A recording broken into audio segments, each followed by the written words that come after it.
Eu estou com o presidente Guilherme Belintani, que vai nos falar sobre os fatos acontecidos no estádio Serra Dourada. Presidente? Presidente, boa noite. Queria que você pudesse, de fora, como é que você viu o jogo de hoje, uma série de discussões, principalmente ligadas à comissão técnica, com o Mano Menezes e Sidney Lobo. Como é que você viu hoje a arbitragem, principalmente o comportamento com relação à comissão técnica do clube? Olha, boa noite a toda a torcida, boa noite a todos que nos ouvem. Primeiro, assim, eu acho que a gente fez um jogo no primeiro tempo absolutamente abaixo do que nós precisamos para sair dessa fase tão ruim e dessa situação difícil que a gente se encontra, né? A gente fez um primeiro tempo apático, sem a luta que o grupo já mostrou que consegue fazer. Porque voltamos para o segundo tempo ainda mais apático e com um grau de displicência enorme, que tomamos o gol logo no começo. Mas por que eu digo que o grupo consegue fazer? Porque esse jogo também mostrou, apesar de uma inconsistência técnica, mostrou uma capacidade de luta do grupo, que talvez seja a forma que a gente tenha para recuperar o time daqui para frente. Para mim, fica nesse jogo, no sentido do campo do Bahia, da atuação do time, uma coisa que é muito positiva, que é só com a luta que a gente não tem tido até então, salvo algumas situações muito específicas, mas é só com essa luta que a gente vai conseguir dar a volta por cima. E acho que o time precisou tomar o gol, precisou ficar com um a menos para mostrar a sua superioridade técnica. Mas que bom que temos condições técnicas de superar e que bom que a gente consegue lutar. Agora, naturalmente, fora essas nossas deficiências, ou a parte dessas deficiências, há uma deficiência absurda da arbitragem brasileira. Eu não quero aqui ser irresponsável e me manifestar apenas no calor do jogo, mas o que aconteceu hoje aqui em Goiânia é algo muito sério. É algo muito sério. Esse senhor que apitou o jogo hoje, ele não tem absolutamente nenhuma condição de ser um árbitro, como as pessoas falam normalmente, de Série A do Campeonato Brasileiro, mas ele não tem condição de ser árbitro profissional no Brasil, porque eu não quero isso para a Série B, nem para a Série C, nem para a Série D. Salvo engano, é o segundo jogo que ele apita no Campeonato Brasileiro e o segundo do Bahia. Então, a minha primeira pergunta é: por que alguém que está apenas apitando o segundo jogo do Campeonato Brasileiro, ambos apitam o jogo do Bahia? No primeiro jogo que ele fez contra a gente, e eu vou usar essa expressão, Bahia e São Paulo e Bahia no Morumbi, ele demorou um longo tempo consultando o VAR, após não dar um pênalti escandaloso em Rodriguinho, um indiscutível pênalti em Rodriguinho. O VAR chamou ele ficou 2 ou 3 minutos analisando o lance, querendo não dar o pênalti, mas teve que dar porque o lance era muito claro. E aí depois dá esse pênalti, e aqui no jogo de hoje, ele não assinala 2 pênaltis. No primeiro ele sequer vai ver o VAR, estranho, o VAR não ser chamado, e o segundo pênalti, claramente um chute por trás em Fecim, o contato é muito claro, e ele não dá. Fora isso, para não parecer que é um choro de perdedor, né, o descontrole absoluto do jogo mostrou o péssimo nível que ele tem. O jogo marcado por completo descontrole da arbitragem, de certa forma, trazendo para o futebol brasileiro uma visão de um jogo absolutamente bagunçado por culpa da arbitragem. Expulsou o jogador Elber, não sei o que Elber falou para ele, pode ser que tenha sido até com a razão, pode ser que ele tenha se sentido ofendido, mas expulsou Elber porque Elber foi reativo a uma falta absurda que ele não deu. E depois expulsando o treinador dos dois lados, descontrole absoluto.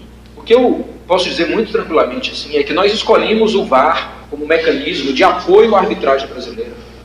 O VAR já está no 2º ano e a arbitragem brasileira segue com uma falta de condução necessária ao nível que o campeonato merece.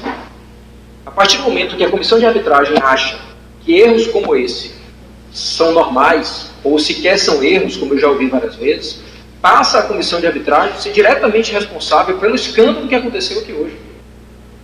E, de certa forma, se fossem outros tempos do futebol brasileiro, eu acharia que é uma coisa direcionada, é uma coisa proposital, como muita gente tem me dito. É proposital, é direcionado. Eu não posso acreditar nisso, né? Eu acho que é fruto de uma incompetência mesmo e uma inabilidade que é sistêmica e que passa a atingir diretamente a qualidade do campeonato, justamente por dois motivos. Primeiro, pela falta de qualidade mesmo de diversos árbitros que estão apitando a Série A.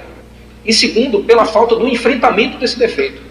Cada vez que a gente vê erro, cada vez que a gente aponta esse erro, ou a gente não tem resposta, ou a gente tem respostas evasivas, como se aquele erro não fosse do tamanho que a gente imagina. E assim a gente vai, não só do lado do Bahia, para não parecer também uma reclamação clubista, a gente vai conduzindo o futebol brasileiro para um péssimo nível, mesmo após a implantação do VAR há mais de um ano. Então qual é o próximo passo?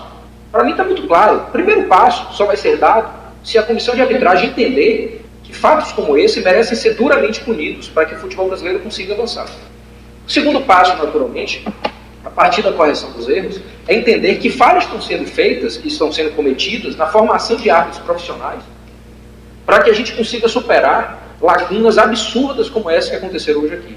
Portanto, se esse senhor volta a apitar, né, e aqui eu não quero dizer que o Bahia está vetando um árbitro na Série A, como no jogo passado alguém ficou sugerindo, a partir da reação do treinador Mano Menezes, mas se um treinador como esse volta a apitar qualquer jogo de Série A do Campeonato Brasileiro, a comissão de arbitragem passa a responder diretamente por isso, assim como deve responder por vários outros árbitros que têm cometido erros sistêmicos, sistemáticos, e continuam apitando como se nada tivesse acontecido. Portanto, está na mão da comissão de arbitragem do futebol brasileiro a decisão de seguir com tantos erros, envergonhando o futebol brasileiro, ou tomar atitudes que de fato sejam enérgicas, para que cenas como essa que aconteceram hoje na Série A do Campeonato Brasileiro possam ser corrigidas imediatamente. Eu tenho ainda mais sentimento por meus colegas, presidentes e torcedores de Série B, de Série C e de Série D. Porque se na Série A a gente vê esse tipo de escândalo com o VAR, vamos imaginar o que tem acontecido nas séries ainda abaixo do futebol brasileiro. É uma pena isso tudo, mas a gente vai lutar, né? O grupo hoje, no segundo tempo, mostrou que apesar de tanta dificuldade interna nossa, de qualidade do nosso jogo, e apesar de tanto escândalo e erro na arbitragem, a gente é capaz de reagir. E repito o que eu disse no começo, para mim, talvez esse seja um jogo que consiga mostrar que a capacidade de luta da gente é a grande saída da nossa superação das nossas dificuldades. Para a gente terminar a coletiva, enquanto o clube, qual será o próximo passo do Bahia? Protocolar, buscar conversa, tentar procurar a comissão de arbitragem. O próximo passo do Bahia é para tentar amenizar a situação que aconteceu, por exemplo, no jogo de hoje. Eu já solicitei há mais de 10 dias um encontro com o presidente da comissão de arbitragem, que eu espero que aconteça essa semana. E repito, não vou levar lá um show de presidente de clube.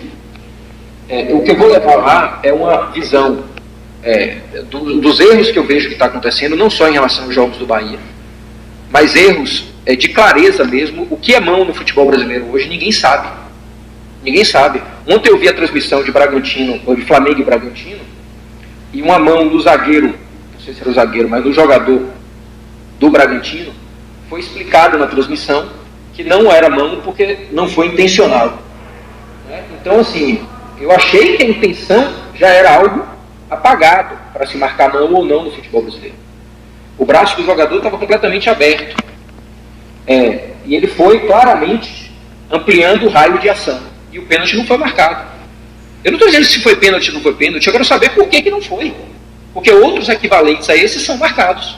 Só para dar um exemplo de como o futebol brasileiro está perdido em relação a critério. E o que eu quero, naturalmente, não é uma defesa do meu clube, simplesmente. Isso é importante, é fundamental. Mas o que eu quero é a compreensão de quais são os critérios em cada momento, inclusive para a utilização ou não do VAR, para chamar o juiz ou não, para a interpretação de mão ou não é mão. Então tem um monte de coisa que está obscura e que a gente espera que essa situação obscura não seja proposital, né? Para esconder a incompetência da arbitragem brasileira.